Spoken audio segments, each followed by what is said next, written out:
তেল তেলে জীবনটা গোলমেলে আগে পিছে দিলে তেল খেয়ে নেতারা চরণে তেলে জনগণে খায় তেল মতের অমিল হলে ফে কেউ করে কারবারি কেউ করে দরবারি কেউ করে বাড়াবাড়ি কেউ করে কারাকারি দিল থেকে তাল হলে পে মালিশেতে লাগে তেল বকশিসে মারে তেল সুপারিশে মারলে তেল পটানোতে লাগে তেল টেবিলের তলে তেল প্রমোশন পাইতে তেল তাও লাগে তেল তেলে বোতল বাগায় ডোলে হরেক পদের তেল আরে তেল দিয়া খটকা খাইতে খাইতে পটকা বাইজা গেছে 12টা তাই খায় তেল সারা পরোটা জোশ তেল সারা পরোটা তেল সারা পরোটা তেল সারা পরোটা তেল সারা পরোটা তেল সারা পরোটা তেল সারা পরোটা তেল সারা পরোটা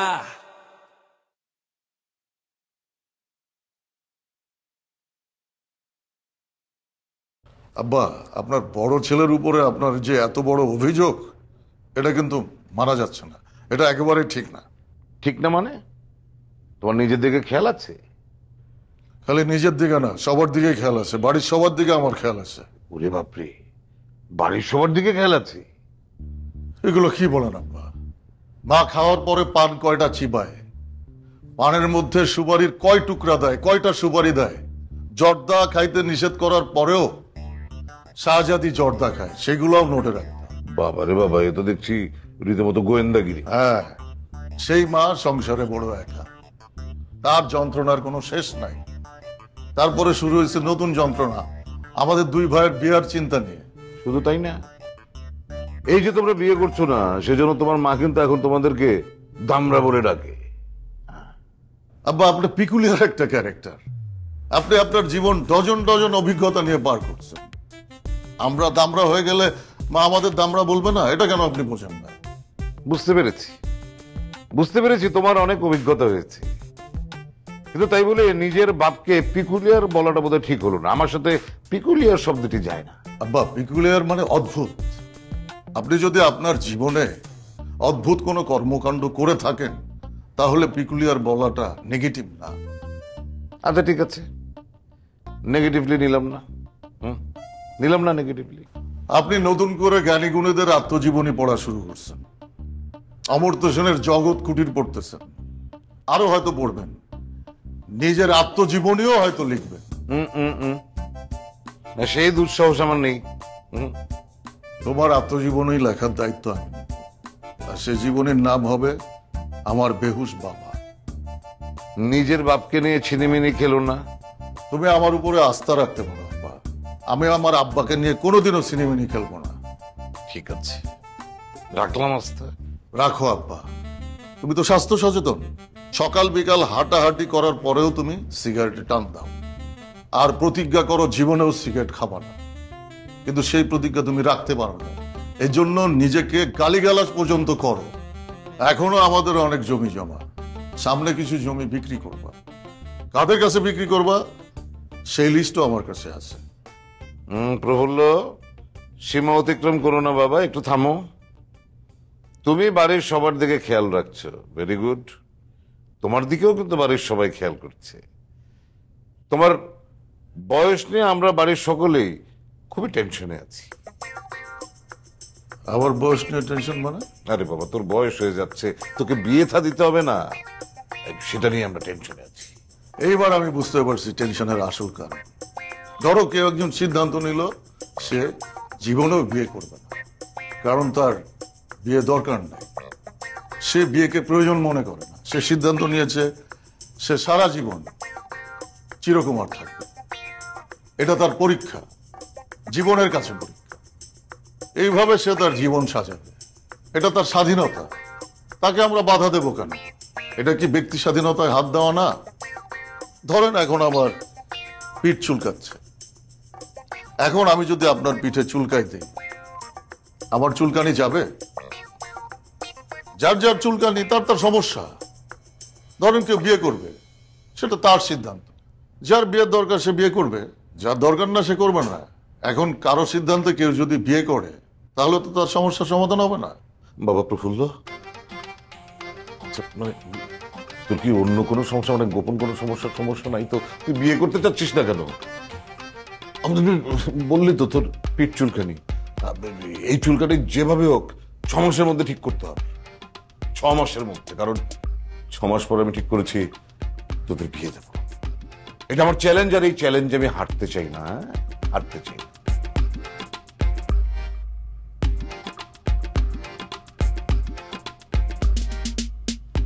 এই বয়সের ছেলে বিয়ে করতে চায় না, সন্দেহজনক।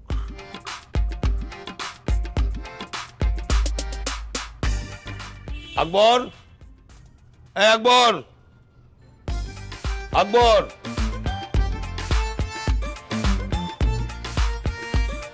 একটা চা দিতে দেরি হয় না? শোন,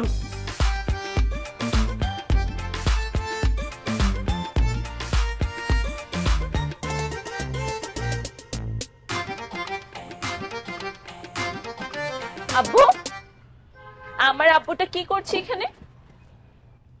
চা খাই, দেখো না? আব্বু, তোমার ছোট মেয়ে একটা ভালো সিদ্ধান্ত নিয়ে ফেলেছে।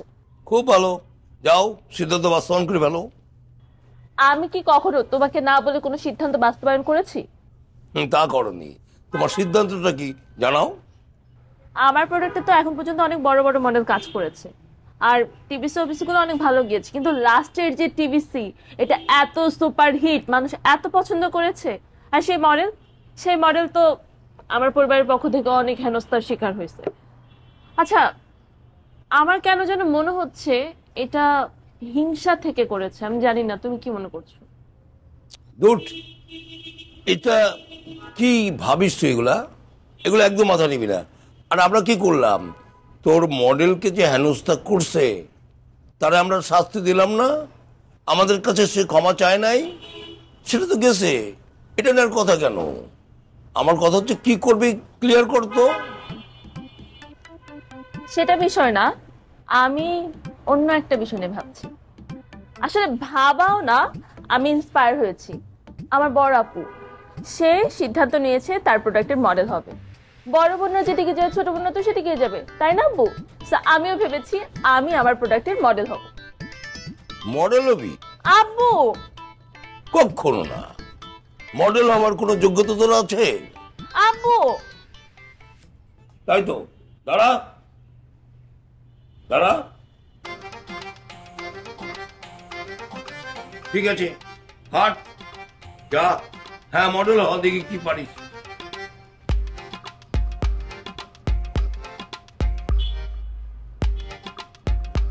চমৎকার, পারফেক্ট, গ্রেট মডেল। আমি তো মনে করি মডেল তো হয়ে গেছিস। এখন একটা কথা, এমন মডেল হবি তোর বড় বোন যদি ঝড় তোলে তুই তুলবি তোফান। গ্রেট। শোনো, তোমার স্ক্রিপ্টটা কিন্তু দুর্দান্ত হতে হবে।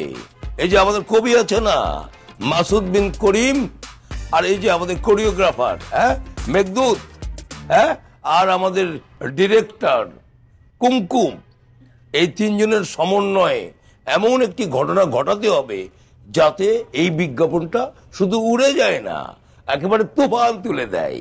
আব্বু, এটা নিয়ে তোমার একদম চিন্তাই করতে হবে না, এটা আমার দায়িত্ব, আমি সব ব্যবস্থা করে নিচ্ছি।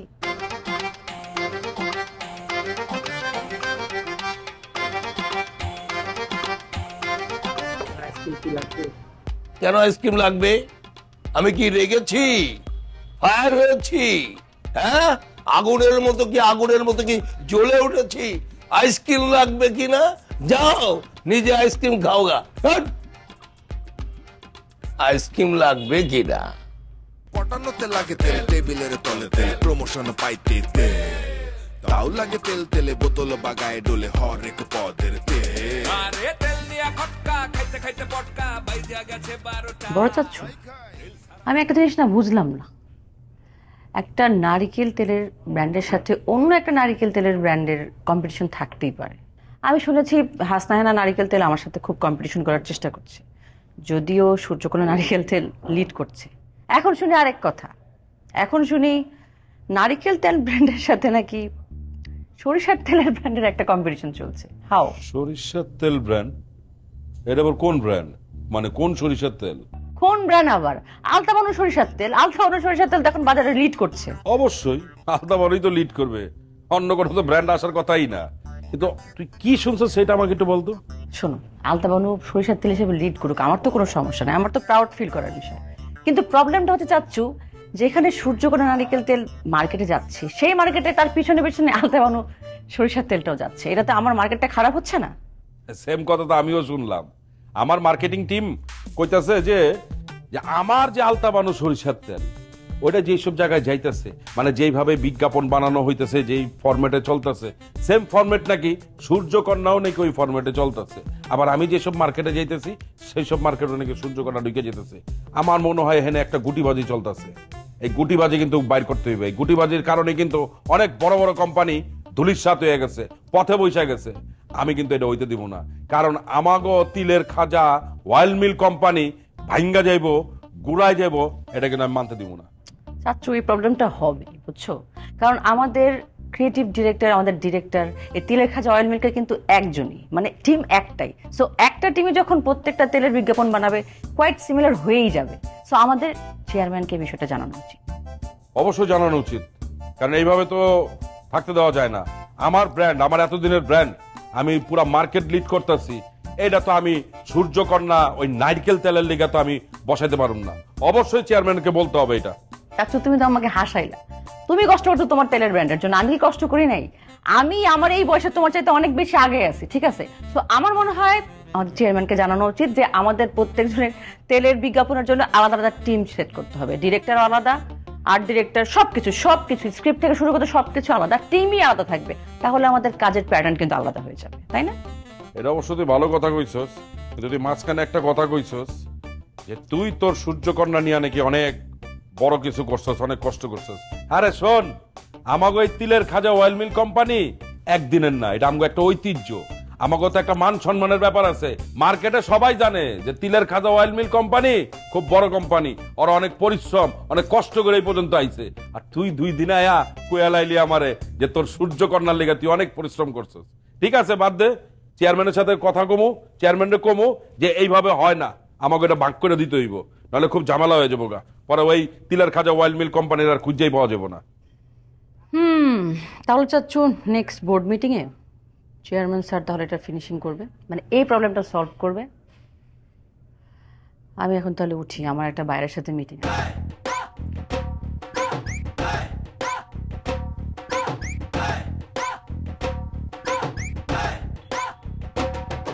আপনাদের উপর আস্থা রেখে আব্বুর কাছে একটা চ্যালেঞ্জ ছুড়ে এসেছে।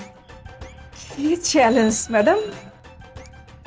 আমার প্রোডাক্টের এখন পর্যন্ত অনেক বিজ্ঞাপনই আপনারা বানিয়েছেন, জি, খুব ভালো বানিয়েছেন, থ্যাংক ইউ। বাট এইবার আমি চাচ্ছি আমার প্রোডাক্টের বিজ্ঞাপনটা একটু ডিফারেন্ট হবে, যেটাতে মডেল হিসেবে থাকবো আমি। সিরিয়াসলি? তাহলে তো খুবই ভালো হয় ম্যাম।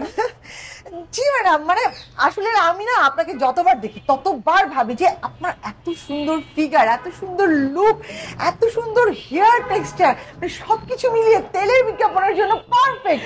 একদম, মানে আইরিন, আপনি একদম আমার মনের কথা বলেছেন। মানে আমাদের ঘরেই যদি এত সুন্দর একজন মডেল থাকে, আমাদের মার্কেট থেকে মডেল হান্ট করার কি দরকার? আসলে আপনি মালিক তো ম্যাডাম, ভয়ে আমি বলতেই পারিনি আমরা। আমার প্রোডাক্ট হচ্ছে চন্দ্রকন্যা নিদ্রাকন্যা তেল। বাহ, খুব সুন্দর। আপনারা একদম আমাকেই তেলে পরিপূর্ণ করে দিয়েছেন। শুধু আমাকে তেলে পরিপূর্ণ করলে চলবে না, আমার বিজ্ঞাপনটি হতে হবে নাচ গান এন্টারটেইনমেন্টে পরিপূর্ণ। ম্যাডাম অবশ্যই পরিপূর্ণ হবে, মানে কোনো সন্দেহই নেই। একটা ঝামেলা আছে ম্যাডাম। আচ্ছা ম্যাডাম, স্ক্রিপ্টটা কে লিখবে? মানে এরকম একটা এন্টারটেইনিং স্ক্রিপ্ট কে লিখবে? এটা আপনি কেমন কথা বললেন? সবসময় যে রেখে আমাদের নাট্যকার মাসুদ বিন করিম। ম্যাডাম উনি লিখলে তো এন্টারটেইন থাকবে না, উনি লিখলে তো একটা কবিতা হয়ে যাবে। সেখানে গ্ল্যামার, এন্টারটেইন, তারপরে আপনি যেটা ভাবে চাচ্ছেন আর কি, আপনি নিজেকে যেভাবে রিপ্রেজেন্ট করতে যাচ্ছেন, সেটা তো কিছুই হবে না ম্যাডাম। কবিতা হয়ে যাবে, এবং সেই কবিতার উপরেও কিন্তু আমি কোরিওগ্রাফি করে দিতে পারতাম, মানে অন্য কেউ যদি লিখতো। ওনার কবিতায় সেটাও সম্ভব না। তাহলে কি সম্ভব? বড়জোর হাত পা ছোড়াছুড়ি। জি ম্যাডাম, বড়জোর হাত পা ছোড়াছুড়ি হবে, এর থেকে বেশি কিছু হবে না। না না না না না, হাত পা ছোড়াছুড়ি ওসব দিয়ে চলবে না। আচ্ছা ঠিক আছে, আপনারা যেহেতু এত করে বলছেন, নাটকের দায়িত্ব আমি নিয়ে নিচ্ছি। Thank you. মানে স্ক্রিপ্ট আপনি লিখবেন? স্ক্রিপ্টের দায়িত্ব আমি নিচ্ছি। ও মাই গড, তাহলে তো খুবই ভালো হয় ম্যাম। Thank you ma'am. তাহলে আপনি কোনো টেনশন করবেন না, আপনি যেরকম চাচ্ছেন সেরকমই একদম হবে। একদম। আপনারা আপনাদের দায়িত্ব ঠিক মতো পালন করুন। জি আপনি জি আপনার ডিরেকশন ঠিক মতো দেবেন। আপনার মেইন দায়িত্ব হচ্ছে আমার পায়ের নখ থেকে মাথার চুল পর্যন্ত সবকিছু কিভাবে সুন্দর করে দর্শকের সামনে প্রেজেন্ট করা যায়, সবকিছু ভালোভাবে শর্ট এপিসোড করবেন, ঠিক আছে? একদম টেনশন করবেন না ম্যাম, একদম না। আর আপনি আপনি এমন ভাবে কোরিওগ্রাফি করবেন, আমার ড্রেস থেকে শুরু করে নাচ সবকিছু, যেটা কখনো দর্শক আগে দেখেনি। আমাকে বলবেন কোথায় গিয়ে প্র্যাকটিস করতে হবে, আমি সেটাই করব, কিন্তু আপনি আপনার দায়িত্ব ঠিক মতো পালন করবেন। অবশ্যই। এমন ঝড় উঠাতে হবে, ঝড় থেকে যেন তুফান হয়ে যায়। ম্যাডাম সাইক্লোন হয়ে যায়, সাইক্লোন। জাস্ট খালি স্ক্রিপ্ট একদম আপনি স্ক্রিপ্ট ঠিক থাকলে সবকিছু ঠিক। আমি তো স্ক্রিপ্টের দায়িত্ব নিয়েছি, আপনারা আপনাদের দায়িত্ব পালন করেন, শুরু করে দেন। জি thank you thank you thank you ma'am. Okay, আসি তাহলে। হ্যাঁ চলো নারিন। Thank you.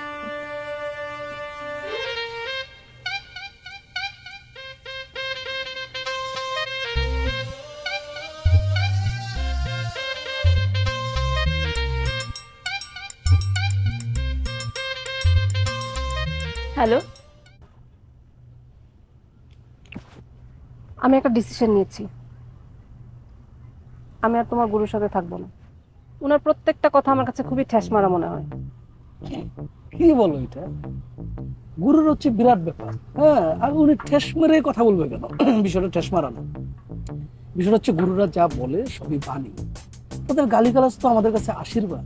সেই আশীর্বাদটাই না আমার লাগবে না। গুরুর আশীর্বাদ ছাড়া জীবন অচল, সেটা জানো না? আমার কাছে তো মনে হচ্ছে তার আশীর্বাদটা আমাদের জীবনটাকে অচল করে দিচ্ছে।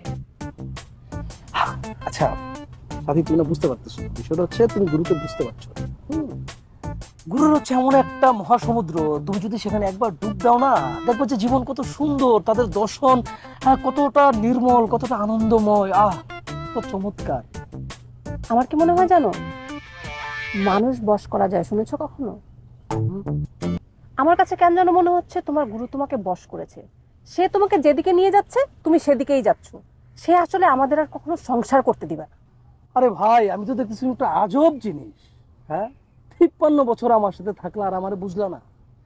আমি হচ্ছে সেই মানুষ, যখন যেটা যেখানে করা দরকার আমি তখন সেটাই করি, একেবারে লঘুর খা। কিসের খা? লঘুর খা। যেমন তুমি আমার কাছে এখন লঘুর খা, মানে যখন যেটা যেখানে প্রয়োজন তখন সেটা সেখানেই করতে হবে। যেমন এই মুহূর্তে তোমাকে আমার জড়িয়ে ধরে চিৎকার করে বলতে ইচ্ছে করতেছে, ওরে আমার সাথী, তুই আমার সমবেতীর সাথী। এই যেমন তোমাকে পটাতে আমার যা যা করতে ইচ্ছে করে আমি সবকিছু করবো, আর আমি তোমার কাছে যাবো এবং সবকিছু বুঝে নেবো, আমার লঘুর খা, লঘুর খা, লঘুর খাবার।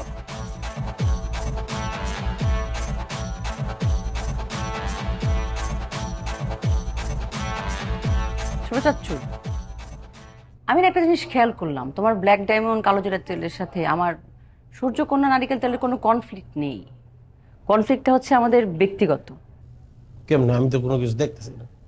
দেখতে হবে তো, তুমি সেই ছোটবেলা থেকে আমাকে নানানভাবে অপমান করো, অপদস্থ করো, নাজেহাল করো। তোমার সেই হিংসাটা, তোমার সেই কনফ্লিক্টটা এখন আমার নারিকেল তেলের উপর গিয়ে পড়ছে। আকাশ পাতাল তফাৎ, কই থেকে যে কি লাগাইতেছিস আমি বুঝতেছি। তুই ক্যাচাল লাগাইতে চাইতেছিস, লাগা, সমস্যা। আমাদের একটা নতুন বিজ্ঞাপন হবে। তার মানে আমাকে স্ক্রিপ্ট লিখে দিতে হবে, এই তো? একজন ব্যক্তি যখন আরেকজনের পিছে গুটি লাগায় তা কি গুটি বাজবে? চুলকানি হয়নি এমন লোক পাওয়া যাবে? এই সূর্যকন্যা গুটিবাজি করতেছে। চাচু, আমি গুটিবাজি করতেছি? অবশ্যই তুমি গুটিবাজি করতেছো। বোর্ড মিটিং এ আমি পরিবারের কথা বলতেছি, তোর এই প্রতিষ্ঠানটাকে বাঁচিয়ে রাখিস। আরে তেল দিয়া খটকা খাইতে খাইতে পটকা বাইজা গেছে 12টা। তেল সারা পরোটা, তেল সারা পরোটা, তেল সারা পরোটা, তেল সারা পরোটা, তেল সারা পরোটা, তেল সারা পরোটা, তেল সারা পরোটা, তেল সারা পরোটা।